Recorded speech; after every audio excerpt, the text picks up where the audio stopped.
말씀하고 연결이 되어 있죠. 지난주 우리가 데살로니가 전서에서 이 데살로니가 교회의 믿음의 소문이 아가야와 그리고 마게도냐 그리고 각처에 이거 믿음의 소문이 쭉 퍼졌다 이런 것을 이제 사도 바울이 이야기를 하면서 감사하고 있었잖아요. 오늘 본문에도 이 감사가 넘쳐나고 있습니다. 그래서 3절에 보니까 형제들아 우리가 너희를 위하여 항상 하나님께 감사할지니, 이 사도 바울이 항상 하나님께 감사하다는 거예요. 그리고 이것이 당연하다고 되어 있어요. 당연함은 그 이유가 뭐라고 나와 있어요? 너희의 믿음이 더욱 자라고, 믿음이 더욱 자라기 때문에, 믿음이 점점 자라고 더 자라기 때문에 감사하다는 거죠. 그리고 너희가 다 각기 서로 사랑함이 풍성함이니, 교인들끼리 서로 사랑이 넘쳐나고, 그래서 그 사랑이 온 지역에 소문이 나고 그들의 믿음이 막 성장하는 것이 전 지역에 그 아가야뿐만 아니라 마게도냐, 아가야는 이제 이 고린도 그 위쪽에, 고린도 위쪽 그리스 본토가 보면은 뭐 이렇게 여러분은 뭐 잘은 모르겠지만 하여튼 이런 식으로 되어 있어요. 이렇게 이런 식으로. 네. 그러면 요 밑에 쪽 지역이 아가야, 저 위에 본토 저 위쪽이 어디라고 그랬어요? 마게도냐, 이렇게 이야기를 했습니다. 자, 그래서 옛날에는 이제 마케도니아와 아가야가 완전히 분리되어 있었습니다. 지금은 뭐 그냥 그리스 본토로 다 되어 있지만은 예전에는 이제 분리되어 있었고 그러다 보니까 이제 아가야 그리고 아카이아, 영어로는 아카이아라고 그러는데 그 지역, 그런데 그 지역만 해도요 엄청나게 먼 지역이에요. 사실은 뭐 하루 이틀 만에 갈 수 있는 지역도 아니고, 당시에는 지난주도 말씀을 드린 것처럼 전화가 있는 것도 아니고 어디 뭐 휴대폰이 있는 것도 아니에요. 뭐 편지를 보내면은 뭐 하루 이틀에 갈 수 있는 게 아니고 몇 달 후에 가고 뭐 1년 지나서 가고 그런 엄청나게 먼 거리죠. 통신 수단도 없고 그다음에 교통 수단도 없어요. 걸어가거나 뭐 돈이 많으면은 말 타고 가거나 또 이제 배를 타고 가거나 뭐 그런 정도밖에 안 되는 거예요. 뭐 비행기가 있어요. 아니면은 뭐 자동차가 있어요. 소문이 퍼지려면은 사람의 입에서 사람의 입으로 퍼져야 되는데 한참 있어야 퍼지는 거예요. 그럼 한 사람이 이야기한다고 해서 그 소문이 퍼지겠어요? 여러 사람이 이야기해야 되잖아요. 그러니까 이 데살로니가 교회에 엄청난 이 소문이, 데살로니가는 이제 그리스 본토에 있으면 위쪽에 있거든요. 이쪽에 있는데 요 밑에 지역에도 소문이 퍼지고 저 위에도 소문이 퍼지고 전 지역에 소문이 다 퍼졌다라는 거예요.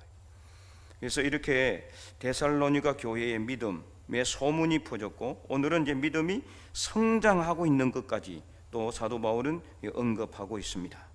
자, 그런데 오늘 본문에 나와 있는 이들의 그 믿음의 성장, 지난주에도 말씀했지만요, 이들의 믿음이 성장했는데 이 데살로니가 교회는 그러면은 평안한 교회였느냐? 서로 뭐 아무 문제 없고 환난도 없고 고난도 없고 박해도 없이 평안하게 교회 잘 나오고 교인들이 믿음 생활하는데 아무 문제가 없는 그런 교회였느냐? 아니란 말이에요. 자, 4절 우리 한번 볼까요?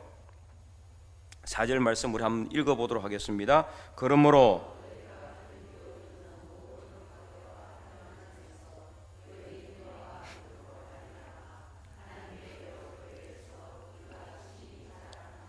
아멘. 네, 요 위에는 좀 꺼주시면 좋겠습니다. 요 위에 히트는. 네. 그래서 이 데살로니가 교회는 너무나 이 환난이 많았고 박해가 많았고 고난이 많았어요. 그래서 이 박해와 환난과 고난이 많음으로 인해 가지고 교회가 힘들어진 게 아니라 오히려 어떻게 됐다고요? 믿음이 성장을 했다라는 거예요. 믿음이 성장했다. 그래서 이 교회, 데살로니가 교회의 믿음 성장의 비결은 바로 오늘 본문에 답이 나와 있어요. 방금 제가 이야기했던 것처럼 이들의 믿음이 왜 이렇게 성장을 했을까? 자, 이 3절 후반절에 나오는 3절 후반절에 믿음이 자라는 게 아니라 어떻게 자랐다고 되어 있어요? 더욱 자라고, 더욱 자란다에 해당하는 헬라어 히페라옥사노라는 이 단어는, 이 두 단어가 이제 합성된 단어인데 자라다, 번성하다라는 의미를 지닌 히페르라는 동사, 그리고 무엇을 초과하다라는 뜻을 가진 전치사가 같이 이게 합성이 됐어요. 그러니까 이게 이제 두 개가 합성이 돼 가지고 이것을 어역을 한다 그러면은 지나치게 증가하는 것, 지나치게 번성하는 것을 의미해요. 여러분 이 옛날에 여러분 그 요즘은 거의 뭐 안 하지만 옛날에 우리 어머니들이 이제 콩나물 이렇게 재배를 직접 해 드시잖아요. 콩나물을 이렇게 따뜻한 방에 콩을 갖다가 이제 불려 가지고 여기 이제 요런 이 뭐라 그러죠? 단지 같은데, 예. 시루 같은 그렇게 넣고, 예, 이게 이제 위에다 물 덮어놔요. 이렇게 배, 예, 삼배 같은 거. 그 물을 줘요, 물을. 나도 물 많이 줬는데 이렇게. 야, 그런데 이게 갑자기 어느 날 자랐는데 막 정신없이 자라는 거예요. 정신없이. 그런 거 봤어요, 여러분? 방도 따뜻하죠. 물도 잘 주지. 그러니까 평상시 자라는 것보다 2배, 3배 콩나물이 쑥쑥 위로 올라오는 거예요. 지나치게 자라는. 야, 난 그거 보면서 정말 놀랐어요. 예, 갑자기 막 콩나물이 쑥쑥 올라오니까 신기한 거 신기해. 네, 그런 거 똑같은 거예요. 갑자기 막 믿음이 이게 막 성장하는 이 데살로니가 교회. 지나치게. 그러니까 이제 우리가 일반적으로 봤을 때, 야, 이 교회는 환난도 많고 핍박도 많고 고난이 있으니까 좀 힘드니까 믿음이 천천히 자라겠지라고 생각할지 모르지만 전혀 그렇지 않았다. 오히려 그 고난과 박해가 환난이 크면 클수록 그만큼 이 데살로니가 교회는 더욱더 믿음이 성장했어요. 물론 다 그런 건 아니에요. 모든 사람들이 고난이 있다고 무조건 믿음이 성장하는 건 아닙니다. 고난이 있고 힘들 때 하나님을 바라보고 주님만 믿고 의지하는 믿음이 있었기 때문에 그 믿음 때문에 그들의 믿음이 성장을 한 것이지, 고난만 있다고 해서 무조건 믿음이 성장한다면 뭐 누가 이 세상에 믿음 성장하지 못할 사람이 어디 있겠어요? 그렇지 않아요? 여러분 힘들고 어렵습니까? 고난이 있습니까? 그러면은 여러분 그 고난만 바라보지 마시고 고난의 너머에 우리를 바라보고 계시는 주님을 의지하시기 바랍니다. 그러면 여러분 믿음은 어떻게 해요? 더 성장하게 되는 거예요. 오늘 본문에 더욱 자라고 지나치게 증가하다라고 할 정도로 믿음이 데살로니가 교회 교인들이 믿음이 쑥쑥 자라났다라는 거예요. 그래서 이 데살로니가 교회는 그 고난의 크기만큼 그들의 믿음이 놀랍게 성장했고, 이것을 사도 바울은 자랑하고 다닌 거예요. 4절 후반절 보세요. 너희 인내와 믿음으로 말미암아 하나님의 여러 교회에서 우리가 친히 자랑한다. 가는 곳마다 그래서 사도 바울은 누구를 자랑했다는 거예요? 데살로니가 교회. 야, 저기를 봐라. 얼마나 믿음이 성장했느냐. 이렇게 자랑하고 다녔다라는 거죠. 저도 여러분들이 믿음이 정말 많이 자라서 가는 곳마다 우리 교회 교인들의 믿음을 자랑하는 우리 죽변 제일교회가 될 수 있기를 간절히 소망합니다. 예. 그래서 이제 그 믿음의 성장의 비결은 바로 4절 말씀에 너희가 견디고 있는 모든 박해와 환난이 있어요. 모든 박해와 환난. 성경에도 보면은 이런 여러 가지 고난으로 인해서 믿음이 성장했던 수많은 사람들의 이야기가 기록되어 있습니다. 모세는 광야에서 40년 동안 염소똥을 치우면서 거의 뭐 죽은 듯이 살았잖아요. 비록 그는 레위 지파에서 태어났지만 당시 이제 모든 히브리인들을 다 죽이라는 로마 이 황제의 명령 때문에 결국에는 이 모세는 따로 보내져서 강물에 띄어져 가지고 이 애굽의 왕자처럼 애굽 왕궁에서 그냥 왕자처럼 대우받으면서 40년 동안 호의호식하면서 자랐거든요. 왕자 교육 받으면서 거의 왕자처럼 자랐어요. 바로의 딸인 그 공주의 아들처럼 그렇게 아들로 입적이 돼가지고 그렇게 자라다가 자기도 뜻하지 않게 자기 친족을 동족을 치는 그 애굽 사람을 죽인 일로 인해 가지고 이게 이제 빌미가 돼 가지고 이 미디안 땅으로 도망해서 40년 동안을 그는 고난의 삶을 살았어요. 그 고난의 삶이죠. 왕자로 살다가 염소 똥을 치우는 목자로 사는 게 얼마나 힘들었겠어요. 그런데도 모세는 묵묵히 그 40년을 견뎠을 때 하나님께서는 그를 통해서 놀라운 이스라엘의 그 출애굽의 역사를 이루어내신 것이죠. 다윗도 그렇잖아요.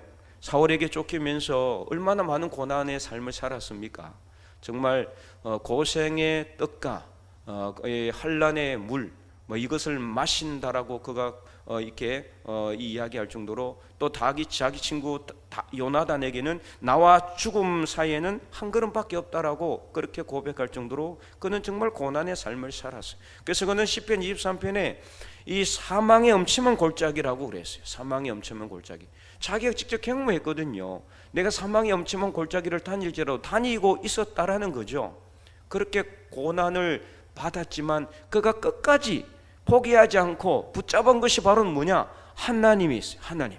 그는 어디 가든지 하나님을 바라보고 하나님을 의지하고 하나님만 신뢰하는, 그래서 하나님께 기도하고 하나님께 모든 것을 맡기는 그런 삶을 살았을 때 하나님은 그가 어디로 가든지 이기게 하시고 승리하게 하셨고, 원수의 목전에서 그에게 상을 차려주시고 기름을 그 머리에 부으셨다. 그래서 이 다윗은 시편 23편에 그렇게 고백하잖아요. 내가 내 평생에 여호와의 집에 영원히 나는 살겠다. 왜요? 하나님이 항상 나와 함께 하셨기 때문에. 내 고난의 삶의 모든 자리에 함께 하셨던 하나님, 그 하나님의 바라보며 하나님의 집에 영원히 살리라, 그렇게 그는 고백했어요. 욥은요, 우리가 뭐 잘 알고 있잖아요. 그 많던 재산을 하루아침에 다 잃어버렸고 7명의 아들과 3명의 딸, 10명의 자녀들, 1명도 아니에요. 10명의 자녀 몽땅 다 하루아침에 그 10명의 자녀들이 집이 무너져가지고 다 죽었어요. 얼마나 비참하게 죽었습니까? 그냥 누구 강도한테 잡혀서 죽은 것도 아니고, 아니면은 무슨 천재지변으로 인해서 어떤 불의의 어떤 사고로 죽은 것도, 집이 무너져 가지고 죽었으니 얼마나, 그것도 10명의 자녀들이 한꺼번에, 뿐만 아니라 자기 몸에도 나중에 뭐가 납니까? 온 몸에 이 독종이 생기게 됐어요. 부스럼이라고 그러죠. 부스럼. 온 몸에 막 그런 고난과 환난을 당했어도 욥은요, 하나님을 원망하지 않았어요. 그 환난과 고난의 삶의 자리에서 욥은 오직 하나님께 예배드리는 삶을 살았다. 그래서 주신 이도 여호와시요 가져가시는 이도 여호와시니 여호와 이름이 찬송을 받을지니이다. 이렇게 하고 그는 하나님께 예배드리는 삶을 오히려 살았다. 그 고난과 환난에 다 견뎠을 때 결국 하나님께서는 욥에게 재산을 얼마나요? 오히려 더 2배나, 평소보다, 원래도 많았는데 평소보다 2배나. 우리가 그래서 재산 많이 얻기 위해서 환난을 참으라는 소리가 아닙니다. 그렇게 했던 결과로 하나님께서 주신 것이고, 또 10명의 자녀를 그대로 하나님은 허락해 주셨죠. 그 이후에 욥은 더 오래오래 4대까지 자손을 보면서 평생을 갖다가 하나님 앞에서 형통한 삶을 살았어요. 더 이상 보면은 무의미하죠. 사실은 너무나 많으니까요. 그래서 성경에 나와 있는 위대한 인물들은요, 고난받지 않은 사람이 한 사람도 없어요. 고난받지 않은 사람이 있으면 한번 이야기해 보세요. 없습니다. 모든 성경에 나와 있는 위대한 사람들은 다 고난을 받았습니다. 그럼 오늘 우리는 어떻느냐? 나는 지금까지 살아가면서 고난을 별로 받지 않았는데 그럼 나는 믿음이 별로인가 라고 생각할지 모르지만 절대 그렇지 않습니다. 여러분, 고난이 없다고요?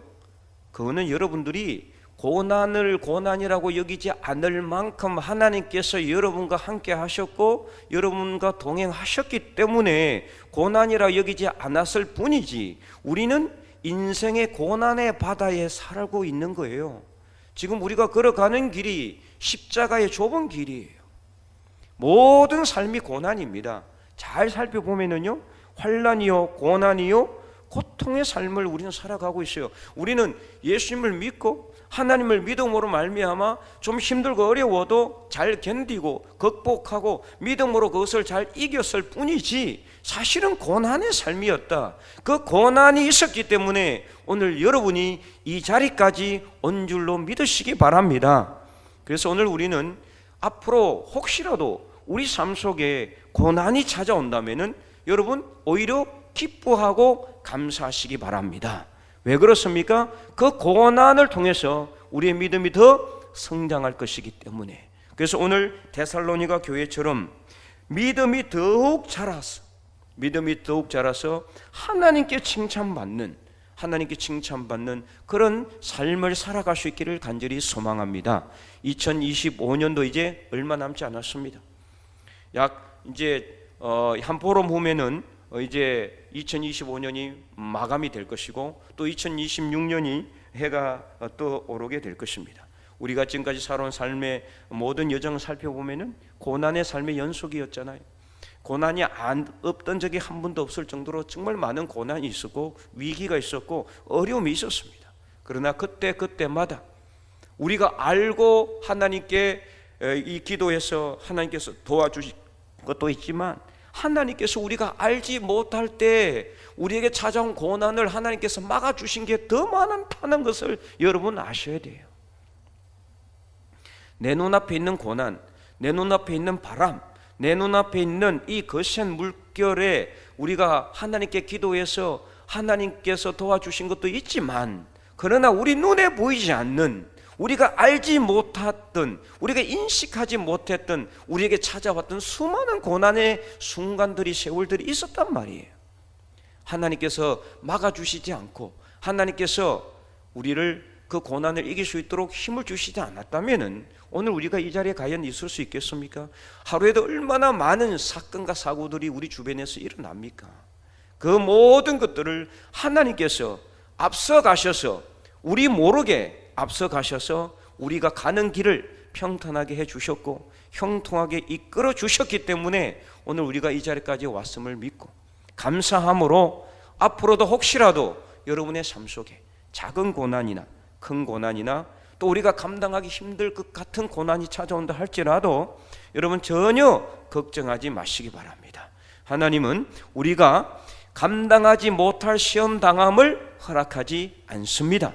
그리고 또 우리가 고난 당할 때는 우리에게 피할 길을 내셔서 우리로 능히 그 고난을 이길 수 있도록 해 주신다는 사실도 분명히 믿으시기 바랍니다. 그래서 오늘 본문의 이 데살로니가 교회처럼 우리의 믿음이 더욱 성장해서 하나님 앞에 나중에 섰을 때 예수 그리스도의 장성한 분량이 충만한 데까지 우리의 믿음이 이르러서 하나님께 칭찬받는 하나님의 백성들 다 될 수 있기를 주님의 이름으로 간절히 축원드립니다.